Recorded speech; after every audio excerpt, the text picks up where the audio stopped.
Assalamualaikum warahmatullahi wabarakatuh. Perkenalkan, nama saya Dimulyana. Saya dari kelas 1 manajemen. Saya sebagai koordinator kelompok 8 akan mengawali presentasi hasil diskusi kami. Materinya ialah pengertian skripsi.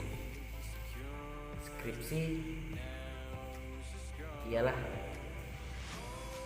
bisa digunakan di Indonesia untuk mengilustrasikan suatu karya mahasiswa berupa paparan, tulisan, ataupun hasil penelitian sarjananya tersebut, membahas suatu permasalahan ataupun fenomena dalam bidang ilmu tertentu. Skripsi bertujuan agar mahasiswa mampu menyusun dan menulis suatu karya ilmiah tersebut sesuai dengan bidang ilmunya.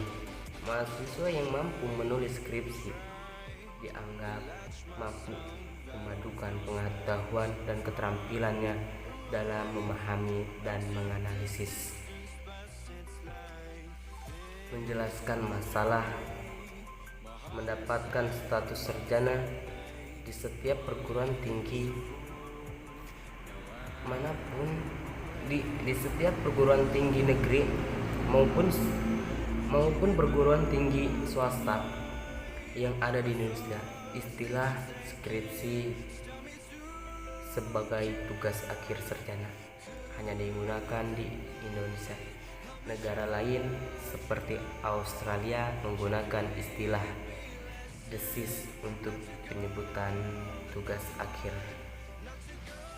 Dalam penulisan skripsi, mahasiswa dibimbing oleh satu atau dua orang pembimbing yang berstatus dosen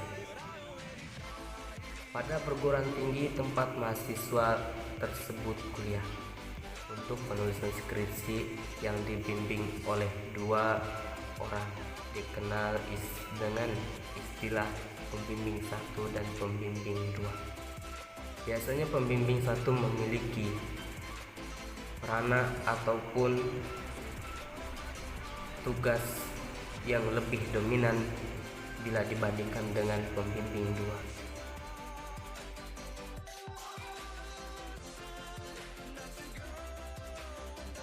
Yang selanjutnya, artikel. Teks yang membentuk bagian independen dari sebuah terbitan. Artikel adalah karangan faktual secara lengkap dengan panjang tertentu yang dibuat untuk dipublikasikan di media online maupun cetak, contohnya melalui koran, majalah, buletin, dan lain sebagainya, dan bertujuan menyampaikan gagasan dan fakta yang dapat meyakinkan, mendidik, dan menghibur. Yang selanjutnya, isi artikel dapat bermacam-macam.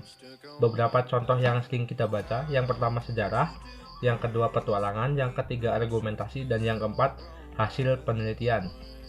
Bimbingan untuk melakukan atau mengajarkan sesuatu. Yang pertama, penulis artikel. Penulis artikel adalah orang atau individu yang bertindak dalam pengarangan sebuah tulisan. Penggabungan beberapa kata menjadi kalimat yang menarik dan enak dibaca, sehingga membuat pembaca dapat mengetahui apa yang tidak mereka ketahui sebelumnya. Sebuah artikel berasal dari pengalaman seseorang, imajinasi, pengetahuan umum, atau penelitian ilmiah. Selanjutnya, penulisan artikel bermacam-macam kriterianya, yaitu sebagai berikut. Yang pertama, penulis artikel buku, yang kedua penulis artikel berita, yang ketiga penulis artikel marketing, yang keempat penulis artikel online, yang kelima penulis artikel narasi, yang keenam penulis artikel naskah. Jenis dan cara penulisan artikel. Yang pertama, deskripsi. Karangan ini berisi gambaran mengenai suatu hal, keadaan, sehingga pembaca seolah-olah melihat, mendengar, atau merasakan hal tersebut. Contoh deskripsi berisi fakta. Hampir semua pelosok Mentawai Indah di 4 kecamatan masih terdapat hutan yang masih perawan. Hutan ini menyimpan ratusan jenis flora dan fauna. Hutan Mentawai juga menyimpan anggrek aneka jenis dan fauna yang hanya terdapat di Mentawai. Siamang kerdil, lutung Mentawai, dan beruk simokobu adalah contoh primata yang menarik untuk bahan penelitian dan objek wisata. Contoh deskripsi berupa fiksi: salju tipis melapis rumput, putih berkilau diseling warna jingga, bayang matahari senja yang memantul, angin awal musim dingin bertiup menggigilkan, mempermainkan daun-daun sisa musim gugur, dan menderaikan bulu-bulu burung berwarna kuning kecoklatan yang sedang berloncat-loncat dari satu ranting ke ranting yang lain. Topik yang tepat untuk deskripsi misalnya keindahan Bukit Kintamani, suasana pelaksanaan, promosi kompetensi siswa SMK tingkat nasional, keadaan ruang praktikum, keadaan daerah yang dilanda bencana. Langkah menyusun deskripsi: tentukan objek atau tema yang akan dideskripsikan, tentukan tujuan, tentukan aspek-aspek yang akan dideskripsikan dengan melakukan pengamatan. Susunlah aspek-aspek tersebut ke dalam urutan yang baik, apakah urutan lokasi, urutan waktu, atau urutan menurut kepentingan.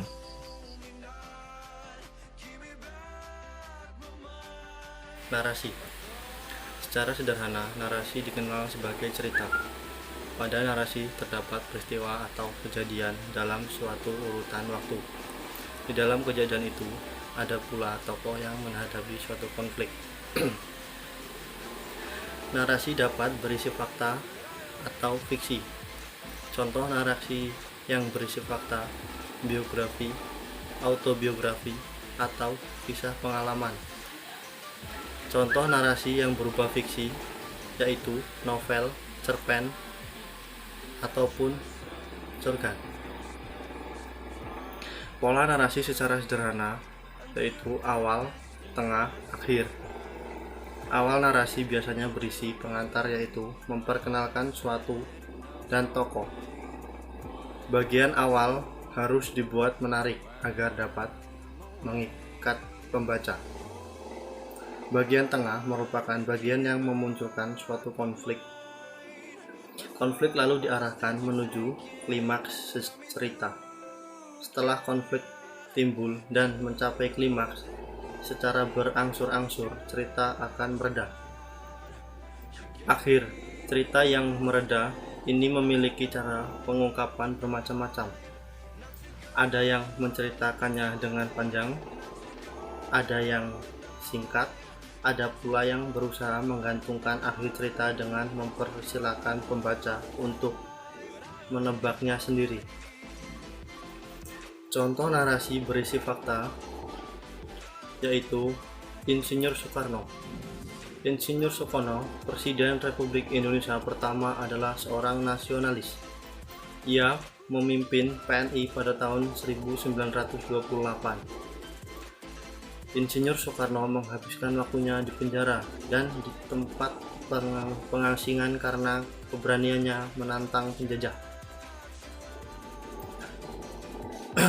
Insinyur Soekarno bersama Muhammad Hatta sebagai wakil bangsa Indonesia memproklamasikan kemerdekaan Indonesia pada tanggal 17 Agustus 1945. Ia ditangkap Belanda dan diasingkan ke Bengkulu pada tahun 1948. Insinyur Soekarno dikembalikan ke Yogyakarta dan dipulihkan kedudukannya sebagai Presiden RI pada tahun 1949. Contoh narasi fiksi: aku tersenyum sambil mengayunkan langkah. Angin dingin ingin menerpa, membuat tulang-tulang di sekujur tubuhku bergemetar. Kumasukkan kedua telapak tangan ke dalam saku jaket, mencoba menerangi rasa dingin yang terasa begitu menyiksa. Wangi kayu cedar yang terbakar di perapian menyambutku ketika Erisa membukakan pintu. Wangi yang kelak akan kurindui ketika aku telah kembali ke tanah air. Tapi wajah Ayu di hadapanku akankah kurindui juga? Langkah menyusun narasi fiksi. Langkah menyusun narasi atau fiksi melalui proses kreatif dimulai dengan mencari, menemukan, dan menggali ide. Cerita diangkat dengan menggunakan rumus 5W plus 1H, di mana setting lokasi ceritanya, siapa pelakunya, apa yang diceritakan, kapan peristiwa-peristiwa berlangsung, mengapa peristiwa-peristiwa itu terjadi, dan bagaimana cerita itu dipaparkan.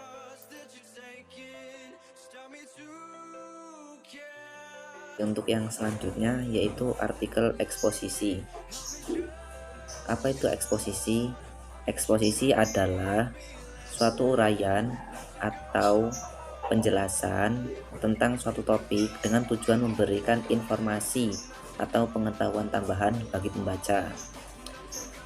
Uraian dapat diperjelas atau ditambahkan dengan adanya grafik, gambar, maupun statistik. Contohnya seperti terdapat pada uraian tentang pekerjaan akuntan, di mana di dalam uraian tersebut terdapat penjelasan untuk memberikan informasi tambahan dan memperjelas bagi pembaca untuk memahami uraian tersebut. Biasanya di dalam penjelasan tersebut terdapat sebuah grafik, gambar, maupun statistik yang bertujuan untuk memperjelas uraian tersebut. Selanjutnya yaitu tentang topik yang tepat untuk suatu karangan eksposisi. Antara lain yaitu yang pertama seperti manfaat kegiatan ekstrakurikuler, peranan majalah dinding di sekolah, sekolah kejuruan sebagai penghasil tenaga terampil. Tidak jarang eksposisi berisi tentang uraian tentang langkah ataupun proses. Eksposisi yang sedemikian ini biasanya lazim disebut dengan paparan proses. Contohnya seperti cara-cara mencakok tanaman. Pasti di dalam artikel tersebut ada langkah-langkah atau cara yang harus kita lakukan dalam mencakok tanaman. Nah, dari situlah kita tahu bahwa ada jenis eksposisi dengan paparan proses atau eksposisi paparan proses. Jadi, dalam uraian di atas kita tahu bahwa eksposisi itu mencakup dua hal. Yang pertama yaitu eksposisi yang berisi tentang uraian atau penjelasan tentang informasi, dan yang kedua ada yang namanya eksposisi tentang cara-cara atau langkah-langkah.